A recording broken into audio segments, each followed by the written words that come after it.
This morning, Philadelphia schools are part of a nationwide action that is taking place in over 200 cities in America today to bring to the attention of the public the need to improve our public schools. This is why I love Spring Garden Elementary School so much, because we are a family, we are a community. There's not a parent, a staff, a teacher, anybody here that I cannot turn to, talk to, and work with to make sure that our students receive a great education. I would like to take the time to say thank you to our Spring Garden staff and teachers, our principal and lunchroom assistants. I believe that with the help and guidance provided to me by the staff members of this school, that I will be able to conquer problems that I may face using tools given to me by honest, trustworthy people.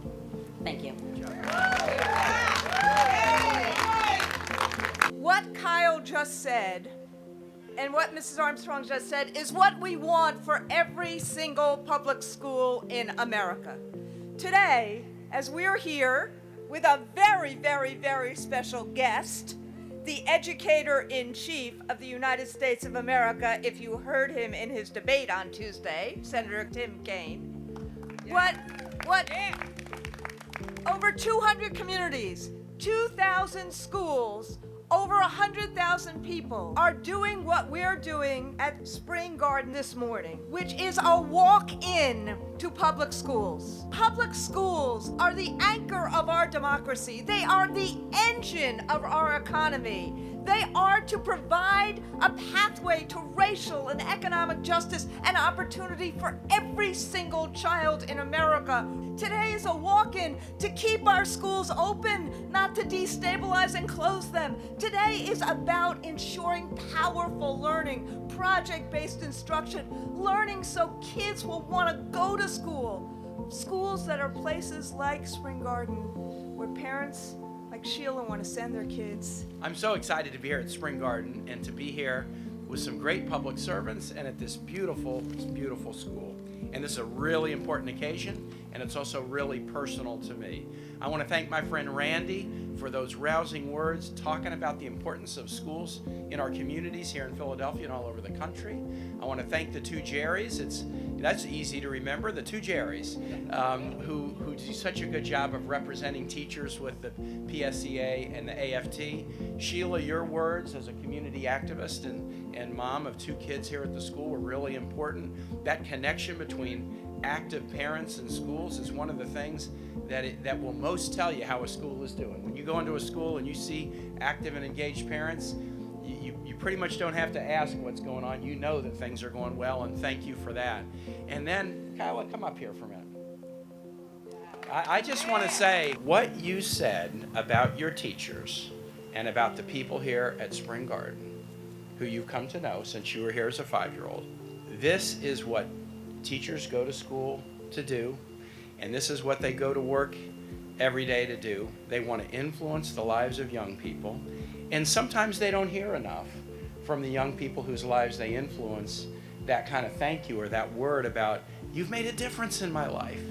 And I bet if every adult here just thinks for a minute, think of an educator who made a difference in your life. You know, somebody who shaped either the career that you've embraced or maybe helped you through a tough time or helped you learn something and helped form your character. You're all going to think of multiple people. Have you gone to those people and said to them what Kyla just said to her teachers? If you haven't, and if you still have the chance to, why don't you do that? Because Kyla, you just really set a great example for us today. Thank you. Give her a round of applause. We're here today to do this walk-in, and I'm here to talk about Hillary Clinton, who's also so passionate about our young people and about our schools. When it comes to education, Randi, you know this because you've been part of helping us think this through. Our campaign is really simple, TLC. Now, most of us think of that as tender, loving care, and that's good because this is about tender, loving care, but our TLC means something different. T, teaching. Let's celebrate good teachers, and that's why at the debate the other night and pretty much everywhere I go, I always talk about celebrating good teachers.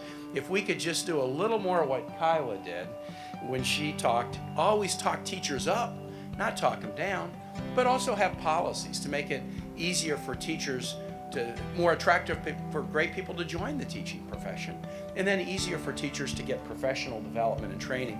Every teacher wants to be better tomorrow than they are today, and we got to make sure that we provide the professional training opportunities to allow them to do that. So that's the T. Celebrate great teachers and put them front and center. If we're doing education policy, we're going to have teachers around the table to make sure that we do policy that's going to work right and make a classroom a better learning environment. And second is learning.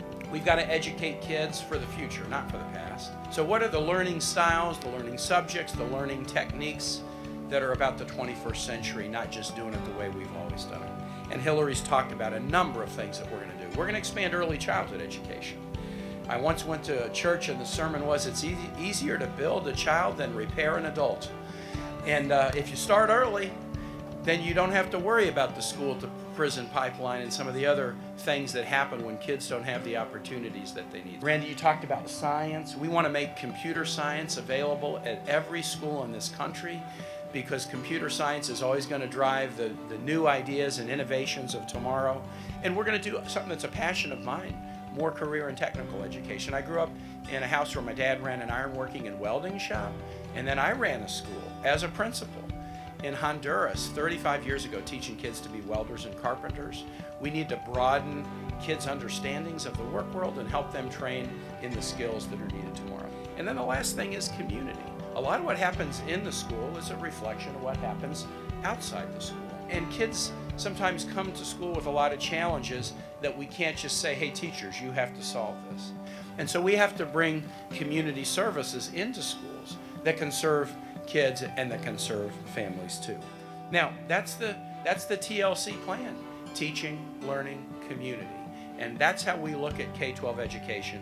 That's what Hillary Clinton and I are going to do if we have the chance and the blessing and honor to serve as your president and vice president. So I'll just conclude and say it's a treat to be here at Spring Garden. I'm really looking forward to just saying hi to some of the students. Thanks for doing this today. And the fact that it's going on all over the country, this walk-in, is a really important tribute to you, to our educators, to all who support our schools.